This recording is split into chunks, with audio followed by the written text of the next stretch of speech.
Introduction to power system security, system operating state classification, and power system operating states. We have seen what are the different operating states of power system. For example, normal secure state, normal insecure state, emergency state, cascade state, restorative state. So these all discussion we have discussed in our last video lectures. So in this video lecture we are going to focus mostly on contingency analysis. Okay, so before moving to contingency analysis, let us first try to understand modeling for contingency analysis.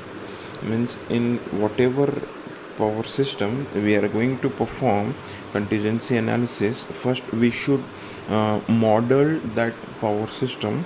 So how to model that power system on which we want to do contingency analysis, we'll learn in this bit. The power system limits most of interest in contingency analysis are those online flows and bus voltages. Mostly in power system contingency analysis we are doing focusing on line flows and bus voltages. Line flows means amount of power flowing through some particular line, and bus voltages, since these are soft limits, we can refer this as operating limits.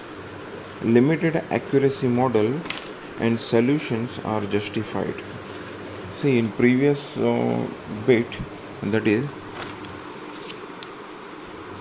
operating states of power system, in that we have seen that, or in security analysis we have discussed that we consider power system for contingency analysis. We consider the system with some approximation, as because we are not expected to do this contingency analysis for 100% accuracy. Somewhat limited accuracy model we can also use. We are using limited accuracy model so as to shorten our list. If you can recall security analysis, in that the two important parts of security assessment was system monitoring and contingency analysis. We have discussed what we do in system monitoring and how we do the contingency analysis. Contingency analysis is basically done in three ways: contingency definition, contingency selection, and contingency evaluation. Contingency definition gives list of probable contingencies, and that list may be very large one. So with the help of some algorithm and with the help of this limited accuracy model, we can shorten that list. Okay, so most fundamental approximate load flow is the Newton-Raphson method, and that Newton-Raphson method you might have studied in load flow studies. So the most fundamental approximate load flow model is represented by NR model, and this representation is given here. Okay, so the next point is the DC load flow in its incremental version is normally preferred.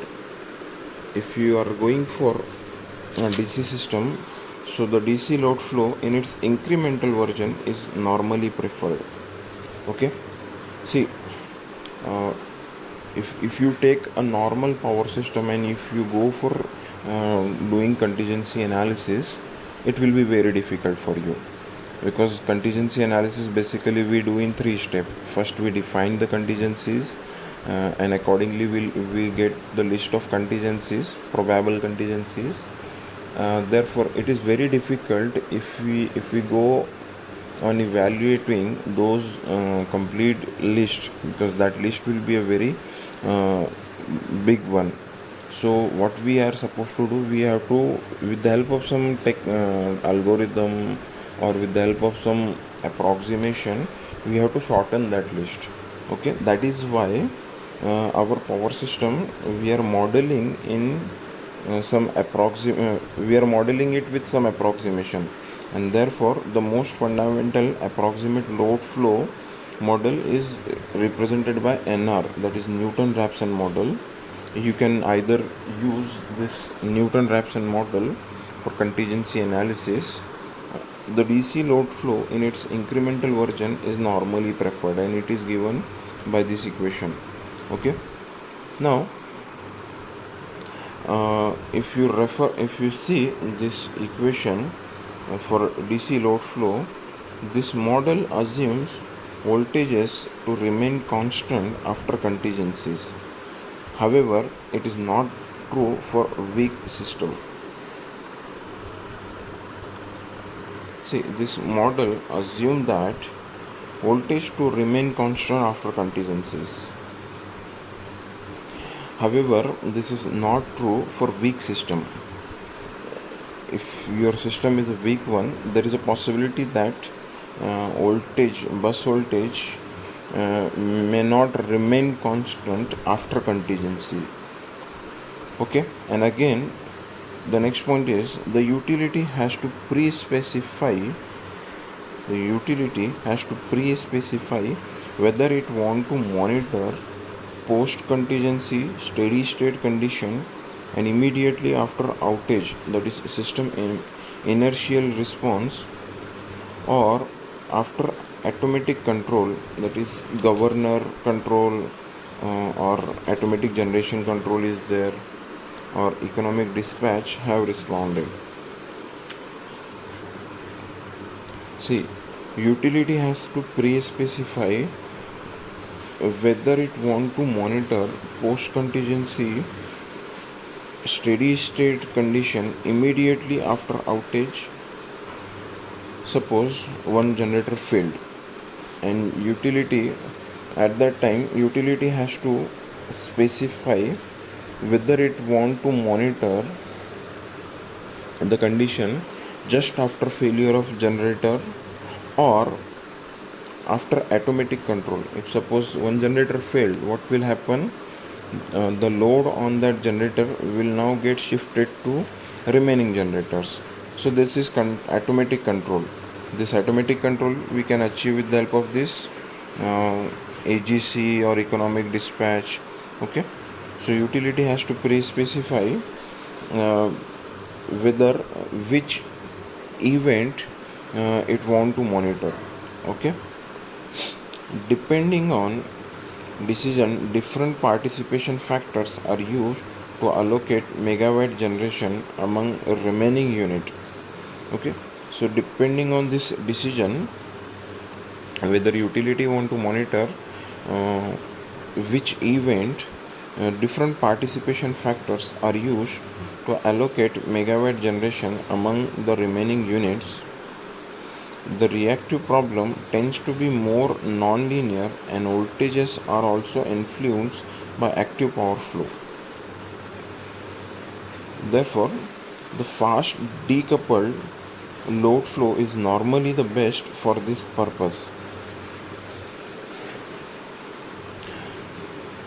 Fast decoupled load flow, you might have studied that in this point in load flow studies. It is normally best for this purpose since its Jacobian matrix is constant and single line outage can be modeled using matrix inversion lemma. This model is used as how we are going to use this model with the help of this equation. If you want to do the contingency analysis, we can go with modeling our power system as in case of fast decoupled load flow. Okay, and how we model this, it is we can understand with the help of this equation. Okay, I hope modeling of contingency analysis is clear to you. If you like this video, please subscribe our channel and hit the like button and hit the bell button. Okay, in next video lecture we will discuss contingency selections. Okay, thank you, all the very best.